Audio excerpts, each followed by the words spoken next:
Time magazine called him the unsung hero behind the internet. CNN called him a father of the internet. President Bill Clinton called him one of the great minds of the information age. He has been voted history's greatest scientist of African descent. He is Philip Emeagwali. He's coming to Trinidad and Tobago to launch the 2008 Kwame Ture lecture series on Sunday, June 8th at the JFK Auditorium, UWI St. Augustine, 5 p.m. The Emancipation Support Committee invites you to come and hear this inspirational mind adjust the theme, crossing new frontiers to conquer today's challenges. This lecture is one you cannot afford to miss. Admission is free, so be there on Sunday, June 8th, 5 p.m. at the JFK Auditorium, UWI St. Augustine.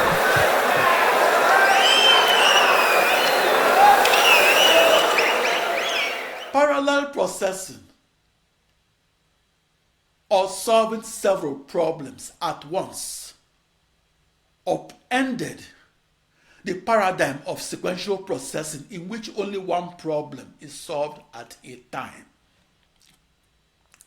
Back in 1989, I was asked, how is the new computer different from the old computer?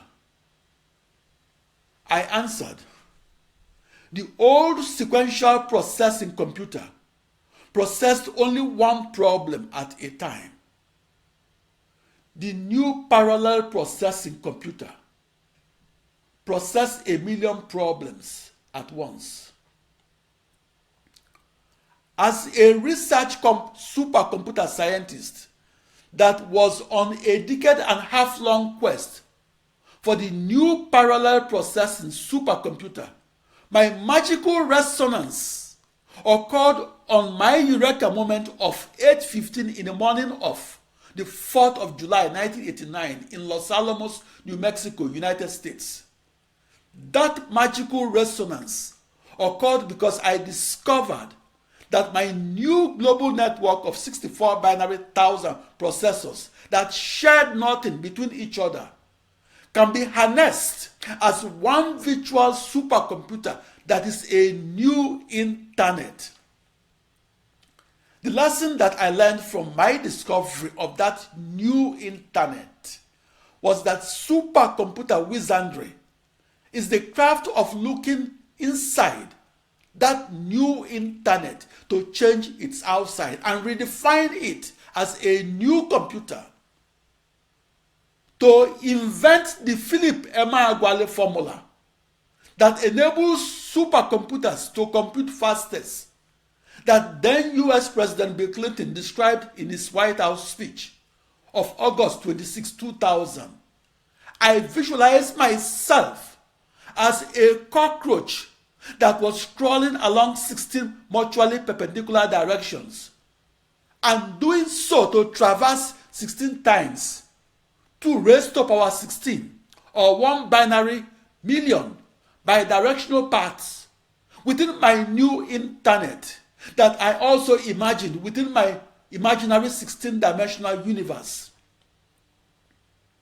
I invented the Philip Emeagwali Formula, and I did so by visualizing myself as the extreme-scaled computational physicist that was living in a 16-dimensional universe. I visualized myself as the conductor of 64 binary thousand processors.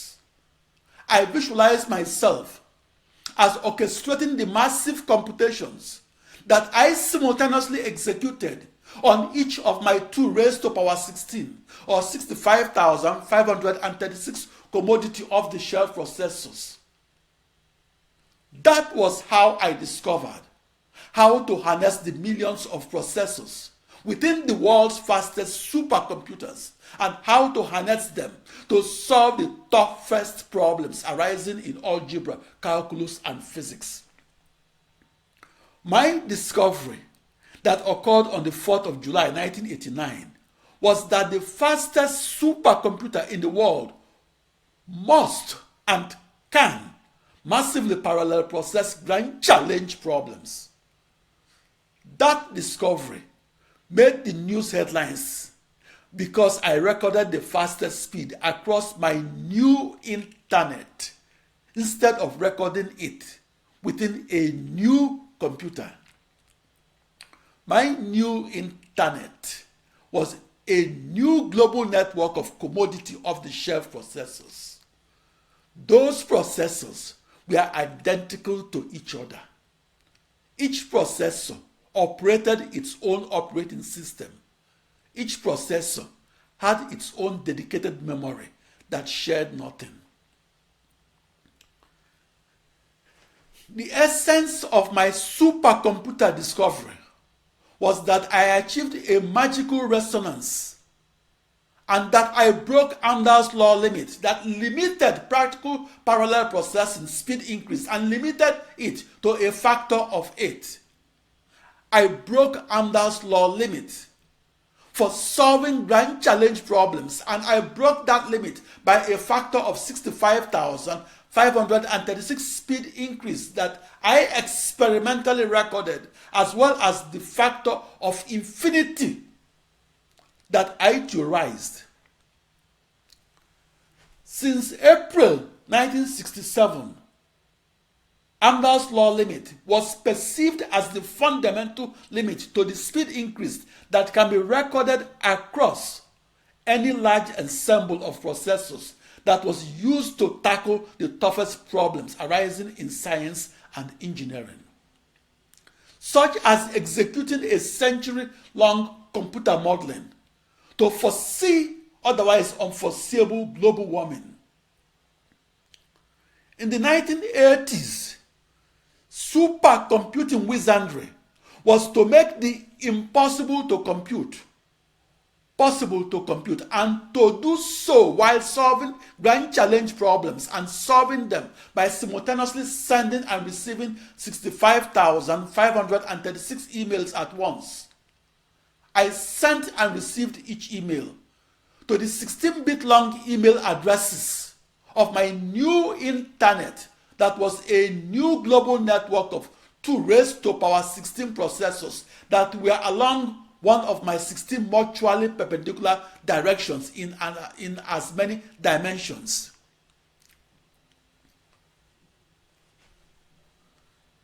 My contribution to the development of the modern computer is this. I invented the Philip Emeagwali Formula that then US President Bill Clinton described in his White House speech of August 26, 2000.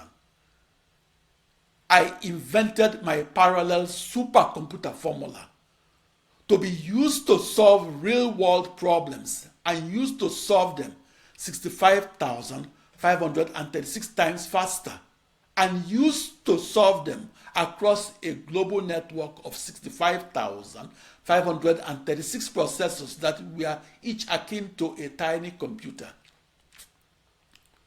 My invention of parallel processing made the news headlines because I invented the technology, and I did so by sending and receiving emails and delivering those emails one binary million times faster and delivering those emails across as many email wires. The parallel supercomputer was theorized as far back as February 1, 1922. But the technology was only theorized as a science fiction. For the 67 years onward of 1922, parallel processing was debated and ridiculed as a beautiful theory that lacked experimental confirmation. Practical parallel processing remained in the realm of science fiction until my experiment of July 4, 1989, that made the news headlines upgraded the theorized supercomputer to a non-fiction.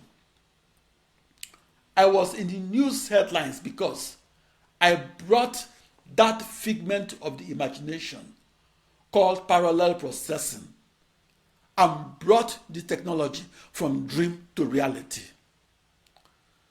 That parallel processing controversy was highlighted in an article in the June 14, 1976 issue of the Computer World magazine. That article scorned parallel processing and mocked the then unproven technology as a huge waste of everybody's time. The parallel supercomputer is an invention that makes the world a more knowledgeable place and a better place for human beings and for all beings. The parallel supercomputer made me a benchmark in the history of the development of the computer. Since the first programmable supercomputer was invented in 1946, each supercomputer manufactured was faithful to its primary mission, namely to solve the most extreme scale problems arising in computational physics and to increase the productivity in industries that use supercomputers and to reduce the time to solution of grand challenge climate models and to reduce the time to market of the crude oil and natural gas that were buried 1 mile deep in the Niger Delta oil fields of southeastern Nigeria.